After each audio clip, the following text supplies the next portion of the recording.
তবে ইচ্ছাকৃত যদি আপনি রোজা ভাঙেন, এটা বড্ড ভয়ঙ্কর। প্রিয় ভাইরা, এটা খেয়াল করে মনে রাখবেন যে ইচ্ছা করে রোজা ভাঙ্গার চেয়ে বড় স্পর্ধা আর হতে পারে না। কারণ এই রোজা রাখাটা কি রমাদানে ফরজ। আপনি যদি ফরজ ইচ্ছা করে ভাঙেন, তাহলে শুধু কাজা করলে হবে না, কাফারা দিতে হবে। কে দিতে হবে? তাহলে আমরা জানছি কাজা, আমরা জেনেছি ফিদিয়া, এবার নতুন একটা টার্ম শুনলাম, এটা কি? কাফারা। ইচ্ছা করে রোজা ভাঙলে কাফারা দিতে হবে। এন্ড হোয়াট ইজ কাফারা? কাফারা হচ্ছে টানা 2 মাস রোজা রাখা একটার জন্য। পারবেন?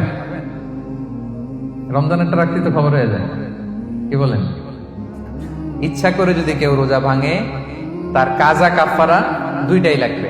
কাজা মানে কি? একটা রোজার জন্য একটা রাখা, আর কাফারা 2 মাস 60টা রোজা রাখা। 60 খবর আছে।